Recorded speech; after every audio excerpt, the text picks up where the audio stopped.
Bienvenidos alumnos de segundo año a la segunda sesión de la semana 23. El tema de hoy es escribimos la versión final de nuestro listado de acuerdos para regular nuestras emociones y fomentar una mejor convivencia en el hogar. Entonces, ¿cuál será nuestro propósito? Hoy día vamos a revisar y redactar la versión final de nuestro texto sobre acuerdos. Seguiremos trabajando la competencia escribe diversos tipos de textos escritos en su lengua materna. Bien. La sesión anterior habíamos elaborado nuestro plan de escritura. Es así que todos deben tener ya este cuadro completo en su cuaderno, donde habíamos determinado la situación comunicativa. Habíamos también mencionado cuál sería nuestro título del texto que estamos redactando, cuál sería nuestra introducción, nuestros 10 acuerdos con sus respectivos ejemplos o sus descripciones, su párrafo de cierre o reflexión final y por último, cómo iba a ser su diseño y formato. ¿De acuerdo, alumnos? Entonces, ustedes ya lo tienen esto en su cuaderno. Luego, ¿qué han hecho? Han realizado la primera versión. Por supuesto que el cuadro ustedes lo han completado con sus propias ideas. Entonces, esas ideas que habían plasmado en este cuadro lo textualizaron, o sea, lo convirtieron a texto. ¿Cómo había quedado?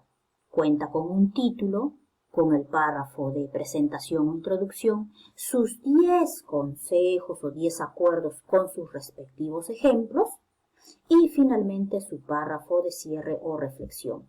También habían dejado los espacios adecuados para las imágenes que ustedes iban a incluir. Ahora bien, alumnos, a esa primera versión nosotros tenemos que corregir o mejorar.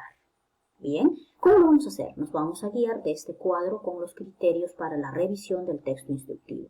Vamos a revisar el primer borrador tomando en cuenta la adecuación, las propiedades textuales y los recursos visuales. Para ello nos vamos a formular las siguientes preguntas.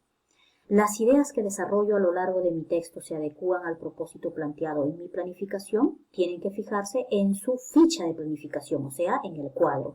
Y lo que habían escrito en el propósito, ¿realmente lo han plasmado ustedes en su texto?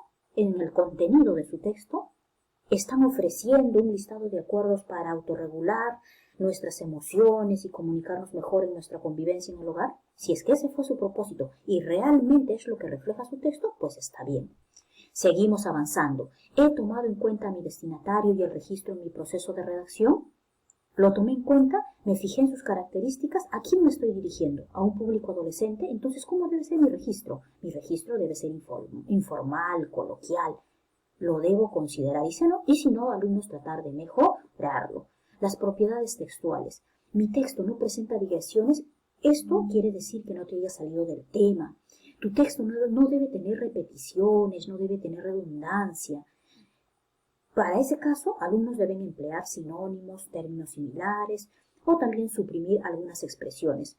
Tu texto no debe contener contradicciones o vacíos de información. Además, debes haber utilizado los recursos gramaticales y ortográficos adecuadamente, como por ejemplo las mayúsculas, los signos, las tildes, las letras en las palabras, con qué letra has escrito, con la B, con la V, no con H o sin H. Además, algo muy importante es haber empleado el modo imperativo del verbo. Por ejemplo, a manera de orden o mandato.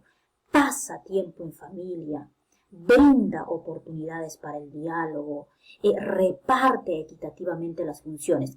Esas primeras palabras de los acuerdos tienen que estar planteadas en modo imperativo.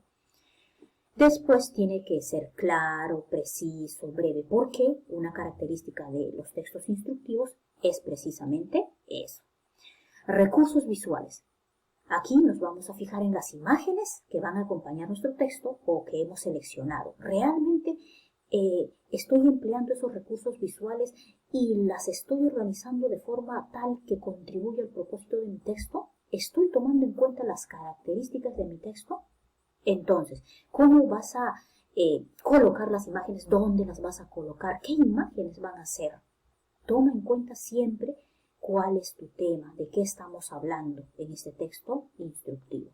Si hay algo que mejorar, que cambiar, lo puedes hacer. ¿Por qué? Porque estamos en un proceso de revisión. Y una vez que te hayas asegurado de que todo esté bien, ahí vas a redactar tu versión final. Bien, ya lo vas a hacer sin errores, siguiendo la estructura que tú hayas propuesto, también dónde vas a colocar las imágenes, qué colores vas a utilizar. Cuando lo tengas listo, ya terminaste con el trabajo, pero queda todavía una actividad más. A ver, voy a leer en sí el reto 2 de esta semana 23. Escribe la versión final de tu texto con los acuerdos generados en tu familia. Luego envía un audio de WhatsApp acompañado de las fotos de tu trabajo o un video corto que puede ser de 20 segundos donde te presentes, indiques cuál es el propósito o la intención de tu texto y por qué es importante brindar esas recomendaciones. Entonces, alumnos, básicamente vas a realizar lo que todas las clases has hecho, enviar evidencias o fotos de tu trabajo, pero lo puedes acompañar de un audio. ¿Bien? Si no, lo realizas con un video. Les deseo muchos éxitos.